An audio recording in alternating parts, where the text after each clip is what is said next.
नमस्कार, math with संकल्प YouTube channel में मैं चंदन सिंह आपका वेलकम करता हूं और हम लोग पढ़ रहे थे प्रॉफिट एंड लॉस के प्रीवियस ईयर क्वेश्चन। तो आइए हम लोग इस क्वेश्चन को देखते हैं और पहले आप लोग इन क्वेश्चंस को खुद से बनाने का कोशिश कीजिए और उसके बाद देखिए आपको ज़्यादा बातें समझ में। मैं बार बार ये बात आपको कहता हूँ कि पहले खुद से एक बार बनाइए और उसके बाद इस वीडियो को देखिए, आपको चीज़ें ज़्यादा समझ में आएंगी। तो चलते हैं हम लोग। क्वेश्चन क्या कहता है कि तीन साझेदार ए, बी और सी लाभ और हानि का अनुपात 3:4:7 में बांटते हैं। यदि 30% कर लगाने से पहले वार्षिक लाभ 1,10,166 रुपया है तो कर के बाद बी का लाभांश क्या होगा। तो ध्यान रखिएगा, इसे 30% यहाँ पे बोल रहा है कि कर लगाया है। 30% कर अगर लगा है तो 30% कर पूरे पे लगा होगा और 30% काट के ही इसको 3, 4 और 7 के अनुपात में बांटा गया होगा। लेकिन क्वेश्चन को थोड़ा हम लोग उल्टा बनाते हैं। जैसे जनरली क्या आप लोग करते हैं कि जैसे इसका पहले तो 30% निकालिएगा या फिर इसका पहले 70% निकालिएगा और उसके बाद इसको इस रेशियो में बांटिएगा। यहाँ पे थोड़ा सा उल्टा काम करना है कि पहले हम इस अमाउंट को इस रेशियो में बांट लेते हैं। क्योंकि 30% सब पे कर है तो ए को जो भी हिस्सा मिला होगा उसमें उसने भी 30% कर भरा होगा, बी ने भी 30% कर दिया होगा और सी ने भी 30% कर दिया होगा। तो हम लोग पहले ऐसा करते हैं कि सबको एक मुश्त कर न दिला के, सबको इस पर 30% कर न दिला के सबको पहले बांट लेंगे और उसके बाद बोलेंगे भाई तुम अपना 30% कर अपना दे दो। यानी सबके पास कर देने के बाद जो हिस्सा बचा होगा वो जो भी उसके हिस्से में पड़ा होगा उसका 70% ही उसके पास बचा होगा।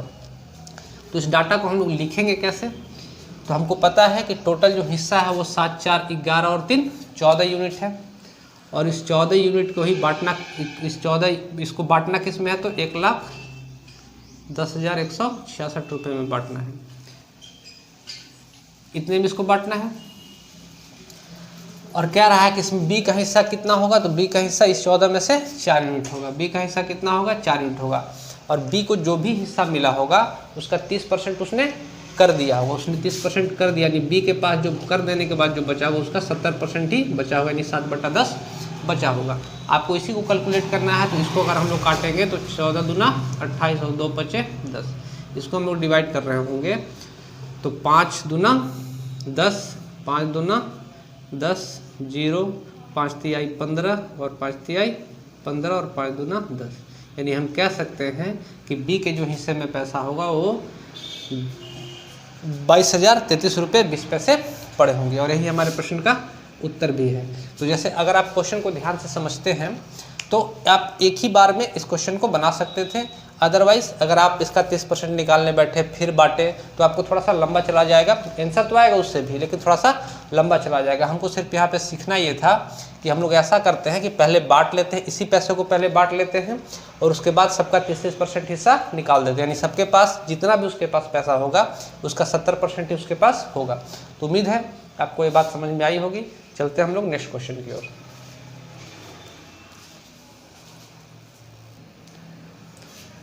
आइए, ये CPO 2019 का क्वेश्चन है। हम लोग इसको बनाने का कोशिश करते हैं। पहले तो आप लोग खुद से ही बनाइए, फिर आप लोग बनाने के तरीके को देखिएगा।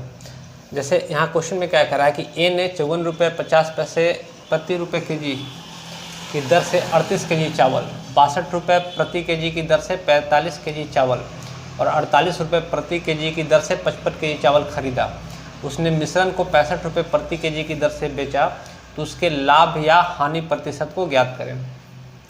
ऐसा आप लोग जैसे अगर और मैं उन स्टूडेंट के लिए ये समझा रहा हूँ जिनका थोड़ा सा बेसिक ठीक ठाक है। तो यहाँ पे आप ध्यान ये रखिएगा कि और अगर आपका बेसिक ठीक ठाक नहीं है तो हो सकता है आपको इसमें कुछ भी समझ में ना आए। तो थोड़ा सा आप लोग ध्यान से देखिएगा। अगर आपका बेसिक अच्छा होगा तो देखिएगा, नहीं तो फिर आप इसमें एवरेज का काम है मेनली। तो जिनका एवरेज ठीक ठाक होगा वो क्वेश्चन ए को बना भी सकते हैं और मैं बता रहा हूँ उसके हिसाब से आप लोग समझ भी सकते हैं। कह रहा है कि ए ने 54.50 रुपये यानी कि ये खरीदा गया है, ये खरीदा गया, यानी 3 तरह के चावल खरीदे गए हैं। एक 54.5 रुपये केजी, एक 45 रुपये, एक 48 रुपये केजी और एक 62 रुपये केजी खरीदा गया है और उनको मिलाकर 65 रुपये केजी चावल बेच दिया गया है। तो हमको यहाँ पे पूछ रहा है कि उसके लाभ या हानि प्रतिशत को ज्ञात करें। तो अगर हम इन चावल को मिलाने के बाद इनका औसत मूल्य ज्ञात कर ले कि तीनों को मिलाने के बाद उसका औसत मूल्य कितना बना है, तो हम ये आसानी से बता पाएंगे। भाई 65 रुपये बेचा गया है और औसत मूल्य निकाल लेंगे तो कितना का हमको या कितने % का प्रॉफिट हो गया, कितने का प्रॉफिट हो रहा होगा पर केजी। और औसत निकालने का तरीका ये होगा, मेन आपको औसत पर ही काम करना है इस क्वेश्चन में। जैसे अगर हम लोग औसत, अगर आप लोग जानते हैं थोड़ा बहुत, तो हम लोग मान लेते हैं कि औसत 55 है, औसत 55 है। और औसत अगर 55 है तो हम लोग देखेंगे क्या, इस जो रेट दे के रखा है इनके रेट से इसका मिलान करेंगे कि भाई औसत के हिसाब से हमारे रेट में कितना का डिफरेंस आ रहा है। जैसे हम कह रहे हैं कि हम जो शुरुआत में खरीद यानी सीपी कितना है, सीपी का जो औसत है, एवरेज ऑफ सीपी, हम लोग क्या लेके चल रहे हैं, जो खरीद मूल्य है उसका औसत, एवरेज ऑफ सीपी कितना है, यानी मिलाने के बाद चावल का क्रय मूल्य कितना हो जाएगा। तो हमसे कह रहा है कि हम लोग मान लेते हैं थोड़ा देर के लिए कि औसत 54 है। एक्चुअल औसत नहीं, हम लोग को माना हुआ है कि औसत हम लोग मान लेते हैं कि 54 है। अगर औसत 54 है तो हम लोग कह सकते हैं कि भाई 54 रुपये 50 पैसे जो चावल खरीदा गया होगा, औसत हम लोग 54 मान के चल रहे हैं, तो औसत से कितना कम है, तो हम लोग कहेंगे तो 50 पैसे औसत से ये कम है। तो 50 पैसे अगर औसत से कम है तो 38 kg पे कितना कम हो जाएगा, तो हम लोग बोलेंगे भाई 19 कम हो जाएगा। कितना कम हो जाएगा, तो 19 कम हो जाएगा। आगे क्या कहता है कि दूसरा जो चावल है वो 62 रुपये की दर से है, खरीदा हुआ मूल्य है कि 62 रुपये की दर से है, और औसत हम लोग मान के चले कि 55। औसत मानने का मतलब ये हुआ कि हम लोग ये मान लेते हैं कि सभी चावलों का मूल्य 55 किलो के हिसाब से ही हो गया होगा। तो और ये 62 रुपये की दर से है, तो औसत से ये कितना कम है, तो हम लोग कि औसत से ये जो हम लोग औसत मान के चल रहे हैं इसके रेट से ये 7 कम है, और 45 kg खरीदा गया है। तो हम लोग कह रहे होंगे कि अगर 45 kg खरीदा गया है तो 7 कम है, यानी कि इतना कम होगा, इतना कम होगा। और अगला जो टर्म कह रहा है, अच्छा इसको हम लोग ऐड ही करते चलते हैं, इसको हम लोग क्या करते चलते हैं, तो ऐड करते चलते हैं। अच्छा औसत से अधिक था ना 50 पैसा, औसत से अधिक है यानी प्लस का 19 होगा, सॉरी, औसत से 50 पैसे अधिक है तो ये 19 प्लस होगा, 38 गुना आधा करेंगे तो 19 आ जाएगा। हमसे अगला कह रहा है कि तीसरी तरह का जो चावल है वो 48 रुपये प्रति केजी, यानी औसत से कितना कम है, तो औसत से ये 7 कम है, औसत से ये 7 सॉरी औसत इससे 7 अधिक है। अगर हम लोग औसत 55 मान के चलें तो औसत तो इससे ये 7 अधिक है, तो इससे ये 7 अधिक है, यानी हम कह सकते हैं कि अगला जो टर्म होगा वो 7 गुने 55 होगा, इतना अधिक होगा। और जिनको औसत निकालने आता होगा वो लोग इस बात को अच्छे से समझेंगे, और जिनको इस तरीके से औसत निकालना नहीं आता वो लोग को मैं उनके लिए बेसिक भी बता दूंगा, उसके आप लोग करके देखिएगा। तो हम यहाँ से कह सकते हैं कि ये प्लस का 19 हो गया, और प्लस इसको कैलकुलेट किया तो इसमें 7 है माइनस का और 7 है प्लस का, तो आप 7 कॉमन ले सकते थे दोनों में से, और ये 10 हो जाएगा तो ये 70 हो जाएगा प्लस का।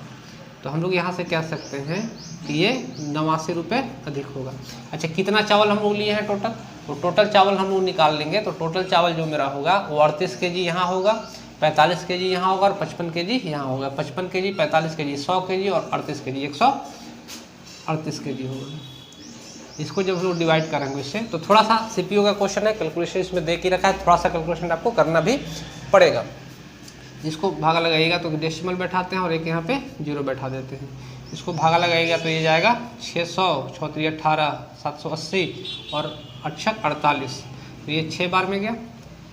इसके बाद बचा मेरे पास कितना, तो 828 हो गया, तो इधर बच गया है 32, तो 4 बार में इधर जाएगा। आप लोग डिवाइड करके देखिएगा तो ये 4 दशमलव समथिंग आगे बढ़ेगा, तो हम लोग एवरेज मान लेते हैं कि 0.65 में कटा होगा।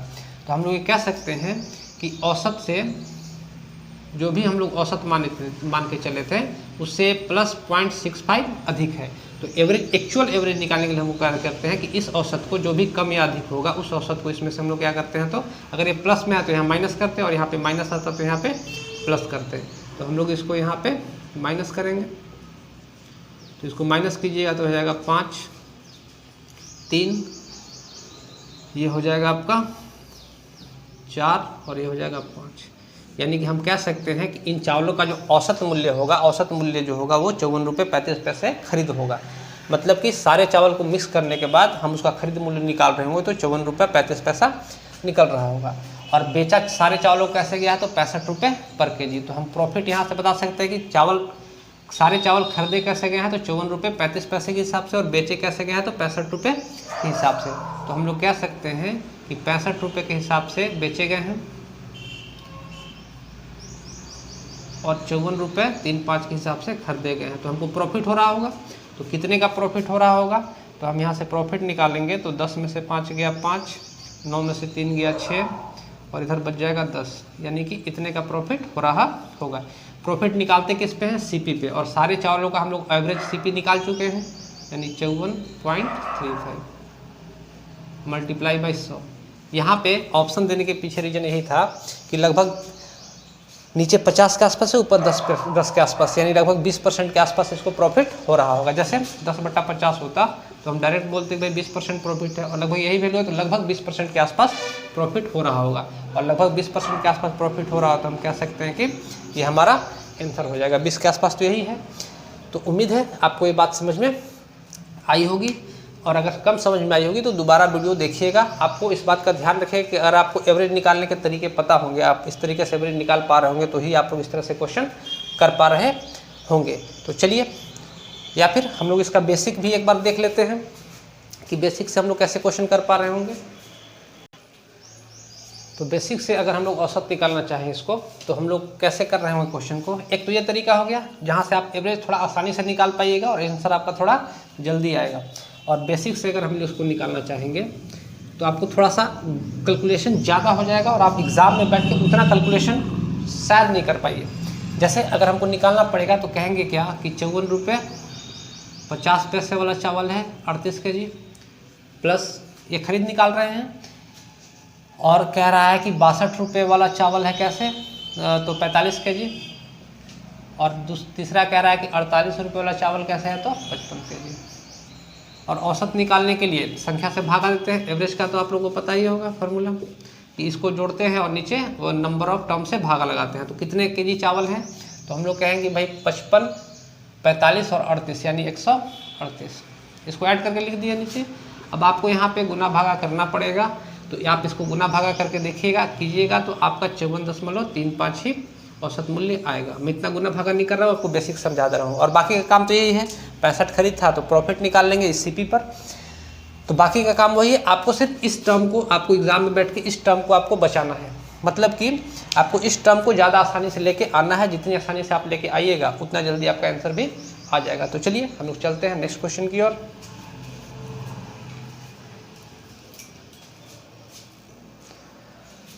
आइए हम इस क्वेश्चन को देखते हैं, और बहुत ही अच्छा क्वेश्चन है। आप एक बार बनाने का कोशिश कीजिए, उसके बाद आप इसको देखिएगा। देखिए आपको कितना मज़ा आएगा इस क्वेश्चन को करने में, बनाने में या फिर सीखने में।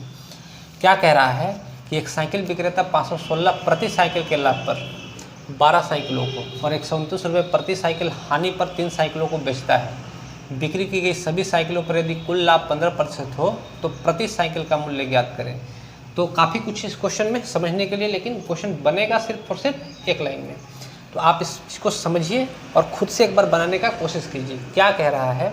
और क्वेश्चन मैं करवाता हूँ, आप लोग वीडियो को पॉज कीजिए, बनाइए और उसके बाद इस वीडियो को देखिए। कह रहा है कि एक साइकिल विक्रेता 516 प्रति साइकिल के लाभ पर 12 साइकिलों को और 129 प्रति साइकिल हानि पर 3 साइकिलों को बेचता है। तो हम ऐसा कह सकते हैं कि जैसे 3 साइकिल, ये 3 साइकिल को तो 129 हानि पर बेचा है, और यहाँ से भी अगर 3 साइकिल हम लोग ले लें, यहाँ से भी अगर 3 साइकिल ले लें तो बचेगा 9 साइकिल, जिसको ये कंप्लीट 516 के लाभ पर बेचा होगा। क्योंकि जो फर्क पड़ेगा इन्हीं 3 साइकिलों पर फर्क पड़ेगा। 3 साइकिलों को हानि पर बेचा 129 रुपया में, और 12 साइकिलों को 516 रुपया फायदा में बेचा है। यानी 9 साइकिल तो कम से कम 516 रुपया फायदा में बेचा ही बेचा है। और इन दोनों का डिफरेंस जो देखेंगे, यानी कि हम कह सकते हैं कि इधर जो 3 और 3 साइकिल बेचे गए फायदा नुकसान में, इनमें इसको फायदा हो रहा होगा पर साइकिल। जैसे एक साइकिल 129 रुपये फायदा में नुकसान में बेचा और दूसरा साइकिल 516 रुपये फायदा में बेचा, तो इसको एक साइकिल पर हम कह सकते हैं कि 16 में से 9 गया 7, 11 में से 10 में से 2 गया 8, और 5 में से 1 गया 3, तो 387 पर साइकिल इसको 387 रुपये फायदा। यानी इन 3 साइकिल यहाँ और 3 साइकिल यहाँ, इन 3 और 3 6 साइकिलों को बेचकर इसको 3 साइकिलों पर 387 रुपये का फायदा हो रहा होगा। आपको ये बात समझ में आई या नहीं आई?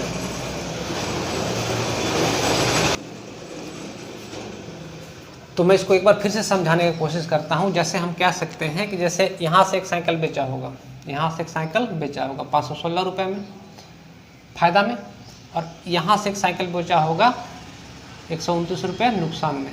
तो जैसे 2 साइकिल जब इसने बेच दिए होंगे तो ये देख रहा होगा कि कुल इसको 387 रुपये का फ़ायदा हो रहा है, यानी 2 साइकिल बेच के यहाँ पे 387 रुपये का इसको फ़ायदा हो रहा है। हम ऐसा कह सकते हैं। तो यहाँ पे 3 और 3 6 साइकिल बेच के ये 3 गुना 387 का फ़ायदा हो रहा होगा। 2 साइकिल बेच के अगर ये 387 का फ़ायदा हो रहा है तो 6 साइकिल बेच के, जैसे एक साइकिल और बेचते हैं, एक साइकिल और 2 साइकिल हम लोग बेच देंगे, तो एक फ़ायदा में बेचेगा और एक नुकसान में बेचेगा। तो यहाँ भी इसको 387 का फ़ायदा होगा, यानी इस पेयर के साथ हम लोग कह सकते हैं कि 2 साइकिल बेच के इसको 387 रुपये का यहाँ पे फ़ायदा हो रहा है। फिर 2 साइकिल बेच के इसको 387 रुपये का फ़ायदा हो रहा है। फिर यहाँ पे 2 साइकिल बेच के इसको 387 रुपये का फ़ायदा हो रहा है। यानी फ़ायदा अगर हम इसका देखें तो 387 गुना 3 का इसको बेनिफिट हो रहा है। कितने साइकिल बेच के? तो 6 साइकिल बेच के। फ़ायदा कितना हो रहा है? तो 387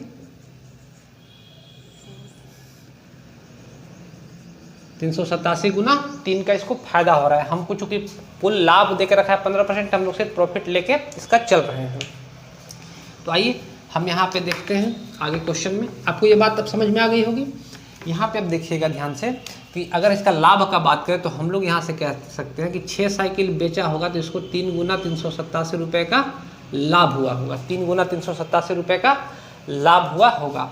और साथ ही साथ बाकी के 9 साइकिल तो उसने पूरे 516 रुपये फ़ायदा में बेचे हैं, यानी बाकी के जो 9 साइकिल होंगे वो 516 रुपये फ़ायदे में बिके होंगे।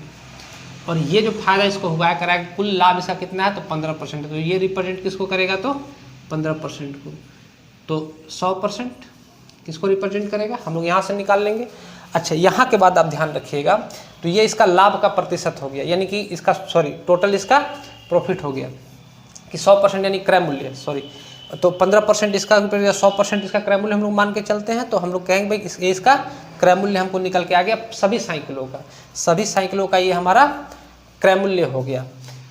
और हमसे कह रहा है कि प्रति साइकिल का मूल्य ज्ञात करें। तो प्रति साइकिल में तो सभी साइकिलों का क्रय मूल्य इतना हो, तो प्रति साइकिल मूल्य ज्ञात करना है तो 15 से इसको भाग लगा देते हैं, 1 साइकिल का मूल्य आ जाएगा। अब इसको भागा लगेगा तो 5 तिहाई 15 और 5 तिहाई 15, इसको काटिएगा तो 5 चौका 20 और 5 चौका 20। 9 से ये भी कटेगा, 7 3 10 8 18 और 9 से भी कटेगा, तो 9 से हम लोग इसको काट लेते हैं।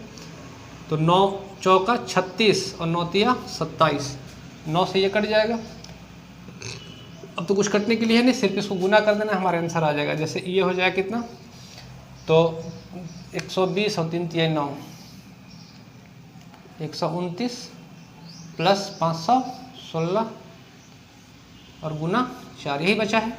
तो इसको हम लोग करेंगे तो 9 6 15 का 5 हाथ में रहा 1, 2 1 3 और 1 4, 5 और 1 6, 645 गुना 4। तो ये हो जाएगा 5 चौका 20, 4 चौके 16 और 2 18 और 6 चौका 24 और 1 25 रुपये पर साइकिल। यानी जो प्रति साइकिल मूल्य होगा वो 2580 रुपये होगा।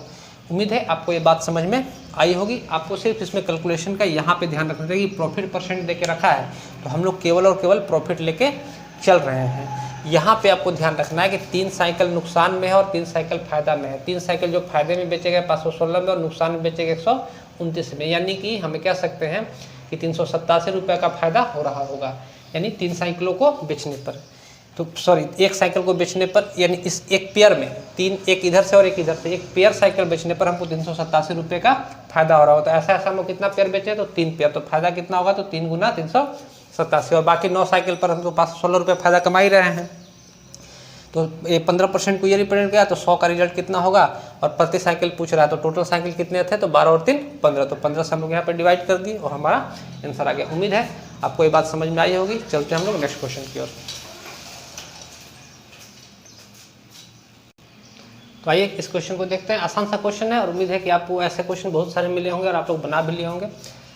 आपको यहाँ पे क्या कह रहा है कि यदि 40 वस्तुओं का विक्रय मूल्य 50 वस्तुओं के क्रय मूल्य के बराबर है, तो कभी भी ऐसा बोलेगा कि विक्रय मूल्य इतने वस्तुओं के क्रय मूल्य के क्या है? तो बराबर है। तो आपको सिर्फ इतना जानना है कि क्रय मूल्य किसको रिप्रेजेंट कर देगा? तो विक्रय मूल्य वाले के साथ को। और विक्रय मूल्य किसको रिप्रेजेंट करेगा? तो क्रय मूल्य वाले के साथ को। विक्रय मूल्य किसको रिप्रेजेंट करेगा? तो क्रय मूल्य वाले के साथ में। तो हम लोग कह सकते हैं कि 40 क्रय मूल्य है और 50 विक्रय मूल्य है, यानी 10 का लाभ है किस पे? तो ये सीपी को ये रिप्रेजेंट कर रहा है। तो कितना हो जाएगा? तो 100 से गुना कर देंगे तो आ जाएगा 25%। और यही हमारे प्रश्न का उत्तर भी है। तो आप ऐसे क्वेश्चन तो वर्बली बना सकते हैं, बाकी मैं इसका तरीका भी समझा देता हूँ।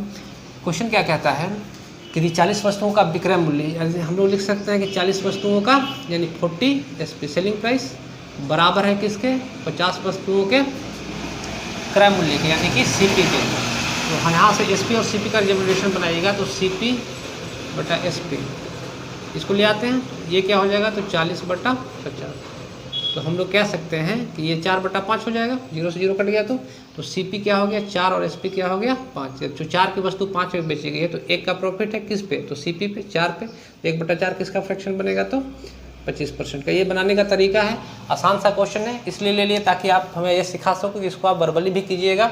आपको सिर्फ ध्यान इतना रखना है कि जो क्रय मूल्य के साथ होगा, जैसे 50 वस्तुओं का क्रय मूल्य कह रहा है, जो क्रय मूल्य के साथ होगा वो विक्रय मूल्य को रिप्रेजेंट करेगा और जो विक्रय मूल्य के साथ होगा वो क्रय मूल्य को रिप्रेजेंट करेगा। तो क्रय मूल्य 40 हो गया, विक्रय मूल्य 50 हो गया, 10 का फायदा है 40 पे 1 बटा 4 बनेगा, 25% हमारा आंसर होगा।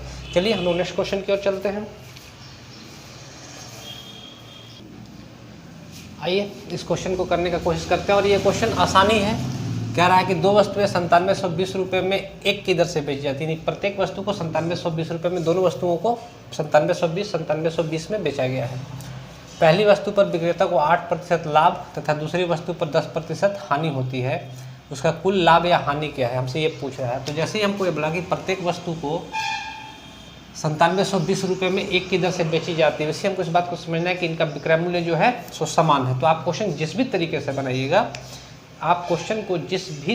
बनाइएगा, आपको ये ध्यान रखना है कि आपको विक्रय मूल्य को समान रखना है। अगर हम फ्रैक्शन लेके चलते हैं, जैसे हम कह रहे हैं कि 8% लाभ हुआ, पहली वस्तु पर हम कह रहे हैं कि इसको 8% का लाभ हुआ, तो 8% का फ्रैक्शन कितना बनेगा तो 2 बटा 25 यानी कि 25 की वस्तु ये CP है और ये SP है।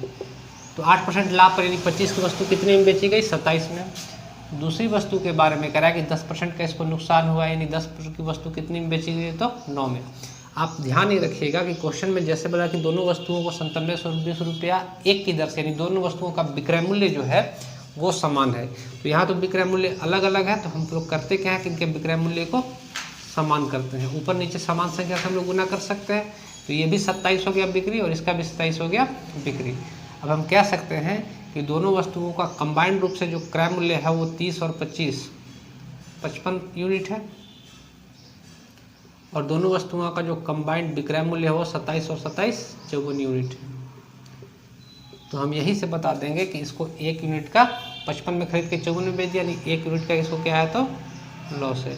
और हमसे इसी 1 यूनिट का वैल्यू पूछ रहा है। डाटा में क्या कह रहा है कि प्रत्येक वस्तु को 9720 रुपये में बेचा गया, तो बिक्री कितना में किया है 27 में, तो 27 का रिजल्ट कितना है तो 9720। तो 1 का रिजल्ट कितना हो जाएगा, तो इसको भागा लगाएंगे हम लोग, तो 9 तिया 27, 9 एकम 9, 9 8 72, 3 से काटेंगे इसको तो 3 तिहाई 9 और 3 छक 18, 360 रुपये। तो 1 यूनिट की वैल्यू कितनी आ गई 360 रुपये। और ये हमसे क्वेश्चन में पूछ रहा था उसको कितने का नुकसान है रुपए में, तो 360 रुपये का इसको नुकसान है, और हमारे प्रश्न का यही उत्तर है। तो उम्मीद है आपको ये बात समझ में आई होगी। और आज के लिए इतना ही। ये वीडियो आपको कैसा लगा कमेंट करके ज़रूर बताइए। धन्यवाद।